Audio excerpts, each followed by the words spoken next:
I'm 34, just your average warehouse manager living in Columbus. My life wasn't flashy, but it was steady.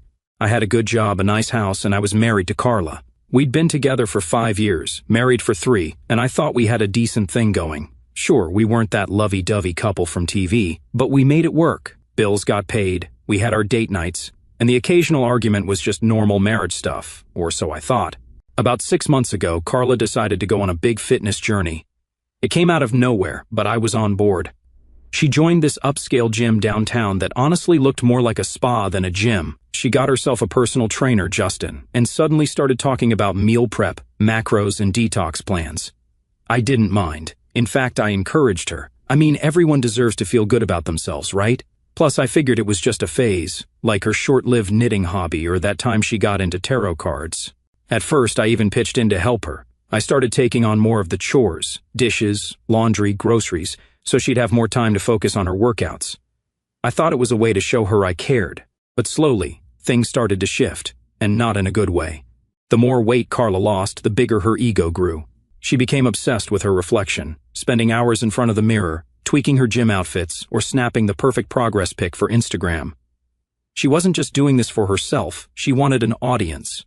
I remember this one time when I suggested we watch a movie together. It was Friday night, and I thought we could relax like old times. She scoffed, "Dave, I don't have time to sit around. I have goals to crush." Goals? What goals? We weren't talking about running a marathon or climbing Mount Everest. She was just lifting weights and drinking green sludge. But whatever, I shrugged it off. Maybe I was being the unreasonable one. Then came the morning it started like any other. I was half asleep, nursing my coffee before heading to work, while Carla was downing her usual kale spinach disaster smoothie. She was dressed in her workout gear, scrolling through her phone like her life depended on it. Out of nowhere, she says, "I deserve more in life." I looked up, still groggy. Huh? More of what? She put her smoothie down and stared at me, all serious. "This marriage is holding me back, Dave. I'm filing for divorce." I swear I thought it was a joke. I even laughed, thinking she was messing with me. But she wasn't laughing. Her face was stone cold. "I've outgrown this," she said, like I was some outdated piece of furniture she was ready to toss. "You wouldn't understand." I sat there, completely blindsided. My wife, the woman I'd shared years of my life with, just dropped this on me like it was no big deal. I tried to process her words, but all I could feel was this mix of shock and anger boiling in my chest. "What do you mean you've outgrown this?" "Outgrown what?" She sighed, like I was a child asking too many questions. "Dave, I've been working on myself, trying to be the best version of me, and frankly, this life doesn't match my potential anymore. I want more than this house, this routine, this you."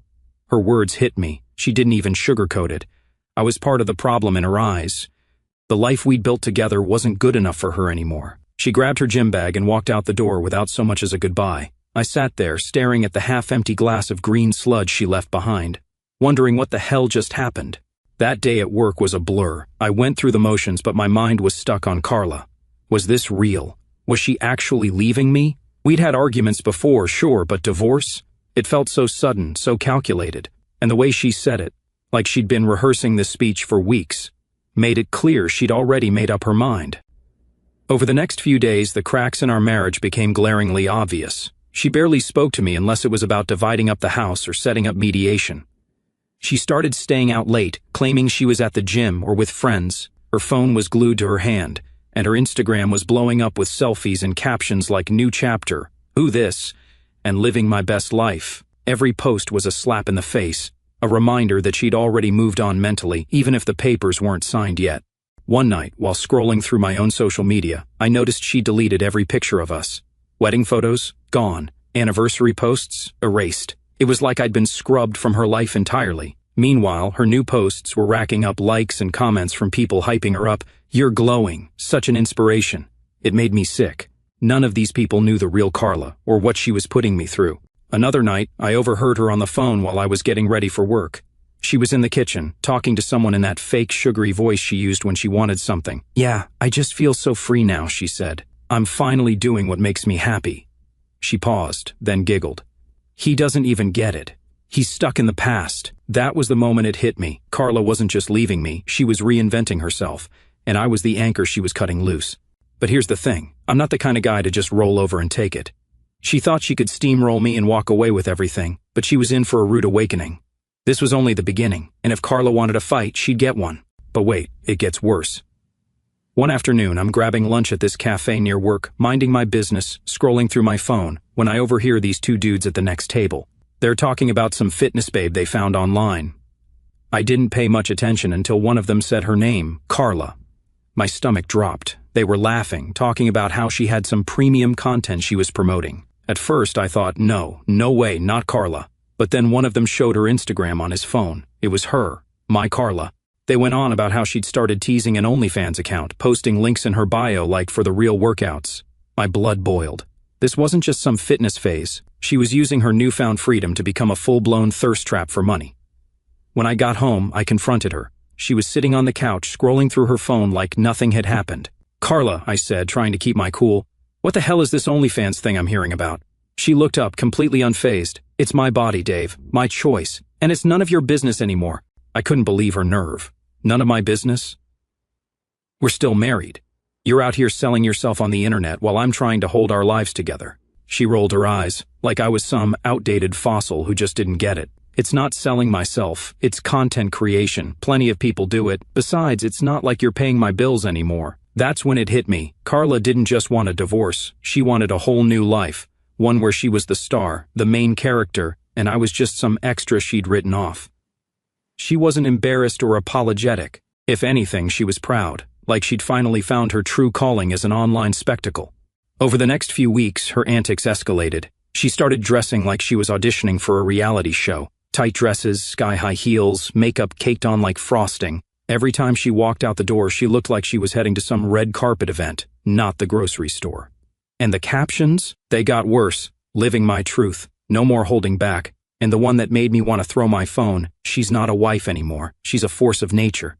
The audacity. While Carla was out playing celebrity, I was stuck dealing with the fallout. Lawyers, paperwork, etc. But Carla wasn't as untouchable as she thought. My lawyer, Steve, an absolute legend, had been doing some digging. Turns out she's been seeing a gold digger, but with a gym membership. I think you could guess whom I'm talking about.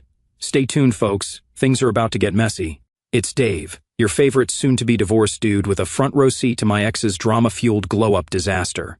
If you've been keeping up, you know my wife, Carla, decided she was too good for this life, left me high and dry, and has been parading around town like she's some fitness celebrity. But let's talk about the guy who's been fueling this whole mess, Justin. Yep, her personal trainer. Real original, right? The second I heard his name, I knew this wasn't just some innocent trainer-client relationship. Justin was the type of guy you'd expect to see on a reality dating show. Shredded, spray-tanned, and about as deep as a puddle. He was all charm, muscles, and smirks, like he walked out of a bad rom-com. Carla wasn't subtle about their connection either. One day she strutted into the house after her workout, practically glowing. "Justin says I'm the strongest I've ever been," she bragged, not even looking at me. "Yeah, Carla, I'm sure Justin also told you he's never trained anyone like you before because that's his script." A few weeks later, she stopped pretending it was just workouts. She started dropping his name in casual conversations. "Justin's taking me to this new vegan restaurant," or "Justin said this protein powder is life-changing." Meanwhile, I'm standing there like, do I look like I care? But Carla wasn't just name-dropping, she was flaunting him like he was her prize. Word spread fast. Friends started texting me with sightings of Carla and Justin all over town. They were holding hands, laughing, and acting like some Instagram couple of the year. Carla didn't even try to hide it.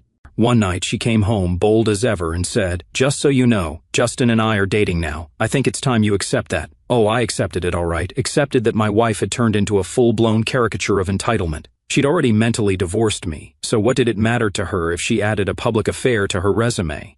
The more I learned about Justin, the more my blood boiled. He wasn't just your average gym bro. This guy had a history. My lawyer, Steve, who deserves a damn medal at this point, did some digging and found out Justin had pulled this stunt before. Twice, actually. He had a pattern. Find a married woman, pump her up with compliments and validation, encourage her to leave her husband, then, once the dust settled and the money wasn't flowing, he'd vanish like Houdini. Justin was a professional homewrecker. It wasn't love, it was a hustle. He hyped these women up, made them feel invincible, and rode their wave until it wasn't convenient anymore. And Carla? She was the perfect mark. She craved attention and validation like a fish craves water. Justin had her wrapped around his finger, and she didn't even see it. The worst part was how smug he was about it. I heard from mutual acquaintances that Justin was already talking about their big plans. He apparently told someone, "Once the divorce is finalized, Carla and I are going to build an empire."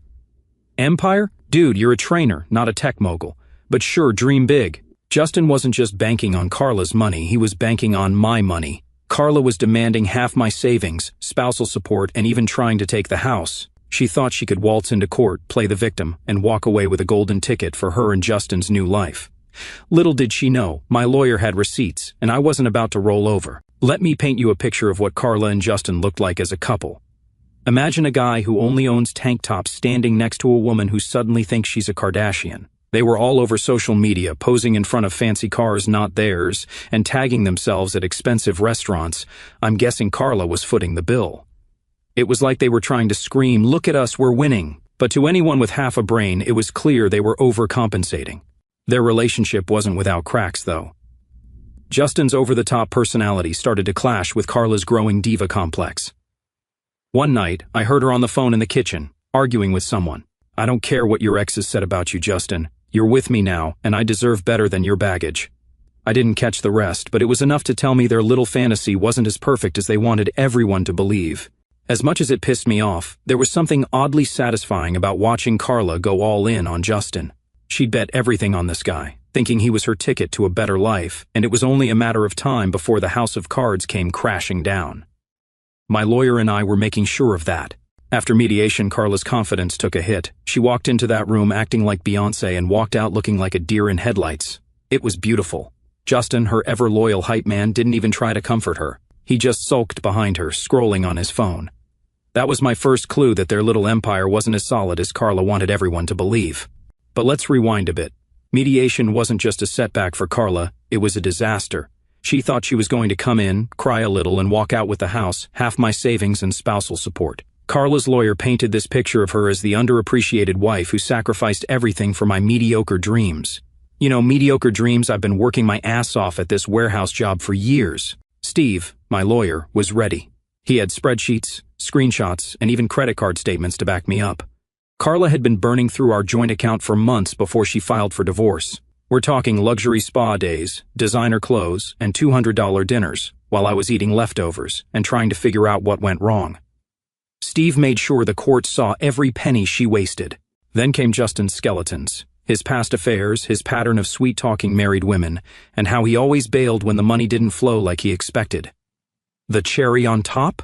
Steve found messages from one of Justin's exes warning Carla to be careful. Of course, Carla didn't listen. She thought she was different. Justin's smirk was gone too. In fact, he looked downright uncomfortable. He probably realized his little scam was unraveling in real time. Carla tried to defend him, saying, "Justin isn't like that anymore," but the evidence was stacked against them. The judge wasn't buying their act. By the end of the session, it was clear Carla wasn't going to walk away with the fortune she thought she'd get. Justin? He looked like he was already planning his exit strategy. After mediation, Carla started acting off. She wasn't as smug anymore. She still tried to post her motivational nonsense on Instagram, but the captions got desperate. Instead of living my best life, it was stuff like growth isn't always easy, but it's worth it. Yeah, sure, Carla, keep telling yourself that. Justin, on the other hand, was showing his true colors. He was still around, but he wasn't as present as Carla made him out to be. He started skipping out on their public appearances. No more hand-holding at fancy restaurants or couple goals gym pics. Word got around that he was already flirting with one of his other clients, a younger woman who apparently didn't come with Carla's baggage. Typical. One night, Carla came home late. I was still living in the house with her at the time because legally, I couldn't kick her out. She stumbled in, looking absolutely drained. I didn't say a word, I just sat there on the couch, watching her. She plopped her designer bag on the counter and sighed dramatically, like she wanted me to ask what was wrong. But I wasn't playing that game. I just went to my room. The next morning, Carla tried to act like everything was fine. She walked around the kitchen, making one of her kale smoothies, but her usual smugness was gone. "Justin's been busy with his clients," she said out of nowhere. I didn't respond. I knew she wanted me to bite, to ask about him, but I wasn't giving her the satisfaction.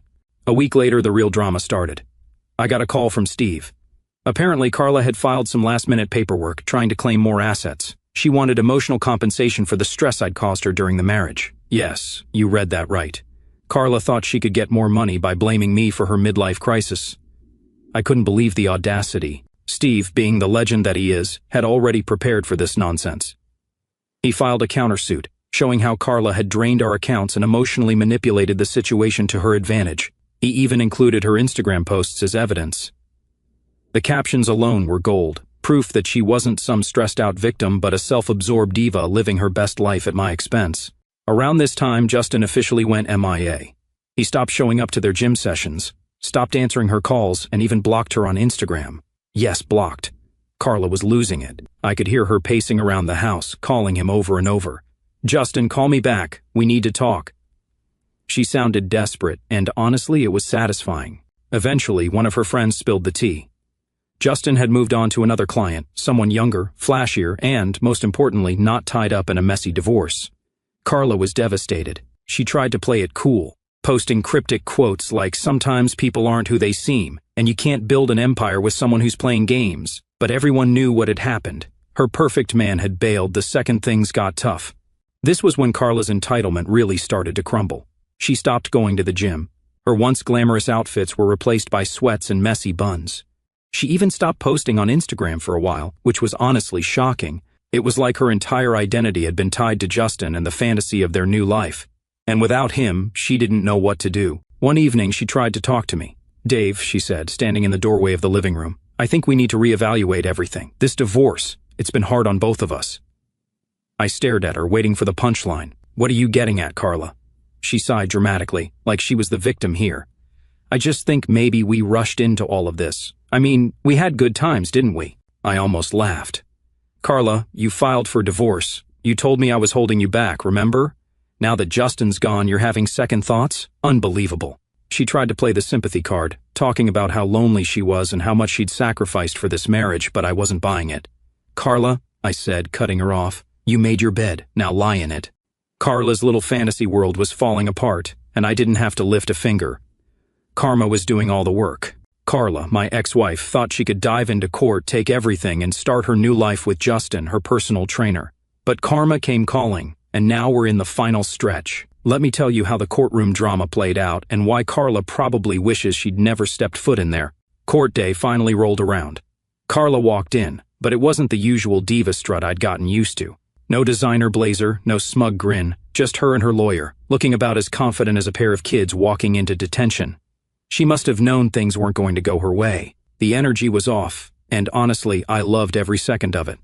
On the other side, there I was with Steve, my lawyer. He came prepared, carrying a binder so thick it could have doubled as a doorstop. I wasn't nervous at this point. I had nothing to lose. Carla had already thrown every punch she had, and I was still standing. Today was about making sure I didn't just survive this. I won. Her lawyer started by presenting her emotional compensation claim I told you about earlier, painting a picture of Carla as this long-suffering wife who had been emotionally drained by my lack of support for her personal growth. Apparently, my refusal to support her fitness journey, also known as her affair with Justin, had been a form of neglect. Steve, my lawyer, let her lawyer go on for a while, allowing them to dig their own hole. Then it was our turn. Steve started by systematically dismantling their argument. He showed evidence that I'd not only supported Carla, but had gone above and beyond during her so-called fitness journey. He presented proof that I'd taken over household chores, adjusted my work schedule, and even encouraged her to pursue her goals. He read aloud text messages where I offered to make her healthy meals, supported her gym sessions, and even suggested we attend couples fitness classes to strengthen our bond. Then Steve dropped the bomb. Carla's emotional compensation claim wasn't just baseless, it was a blatant attempt to cover up her own emotional negligence. He presented emails and texts where Carla openly ridiculed me to her friends, calling me boring and dead weight. He even had screenshots of her bragging about Justin and calling me her backup plan. But the real nail in the coffin came when Steve addressed the financial aspect of Carla's claim. He presented our bank statements, showing how Carla had funneled thousands of dollars from our joint account into her luxury lifestyle. Carla's lawyer tried to push back, but Steve wasn't done. He unveiled the ultimate piece of evidence, a journal entry from Carla that Steve had subpoenaed. In it, Carla had written about her master plan to leave me, get everything she could out of this marriage, and use the settlement money to fund her new life with Justin. The judge's face when he read that? Pure disbelief. The courtroom was dead silent as the judge flipped through the paperwork, his stern expression growing heavier with each page. Carla sat next to her lawyer, visibly tense, her polished nails nervously drumming against the table. Her confidence, which she had flaunted so boldly in mediation, had evaporated into thin air. Across from her, I sat with Steve, my lawyer, feeling a mix of anticipation and satisfaction. This was it, the moment everything Carla had spun into her narrative would unravel. The judge began by addressing Carla's emotional compensation claim. "Mrs. Patterson," he said, his voice steady but firm, "your request for emotional compensation lacks any substantive evidence." He paused, letting the words sink in before continuing. "While emotional distress is a valid consideration in some cases, this court requires clear and demonstrable proof. Your claims are based on subjective feelings, not facts." He turned his attention to Steve's counter-arguments. He recounted the text messages, bank statements, and Instagram captions that painted a starkly different picture from the one Carla and her lawyer had tried to present. "Mr. Patterson," the judge said, addressing me for the first time, "you've demonstrated a clear and consistent pattern of support for your wife during the marriage. The evidence provided shows no indication of emotional neglect. In fact, it suggests the opposite. You went above and beyond to accommodate her needs and aspirations." Carla's lawyer tried to interject, stumbling over an objection that the evidence was taken out of context. The judge silenced him with a raised hand. "The context is clear, counselor. Let's move on." Next, the judge turned to the financial aspect of the case. He methodically reviewed the evidence Steve had presented. "Mrs. Patterson," the judge said, his tone growing colder, "you withdrew over $23,000 from your joint accounts in the period leading up to this divorce filing. These funds were not used for household expenses or shared needs. Instead, they were spent on luxury items, high-end dining, and personal indulgences. The court finds this behavior irresponsible and in direct violation of your marital financial obligations." Carla squirmed in her seat, her face flushing a deep red. Her lawyer attempted to downplay the spending, claiming it was part of her coping mechanism during a difficult time. The judge was unimpressed. "Coping mechanisms do not justify financial recklessness," he said sharply. Then came the house. Carla had confidently argued she was entitled to half of it, claiming she had contributed emotionally, if not financially, to its upkeep. Steve was ready for this. He provided records showing I had paid the mortgage in full, maintained the property, and even handled renovations, all while Carla contributed nothing. The judge didn't mince words. "The house will remain the property of Mr. Patterson," he declared. "Mrs. Patterson, you have no financial claim to it based on the evidence presented." Carla's jaw dropped. Her lawyer whispered something in her ear, but she waved him off, too stunned to respond.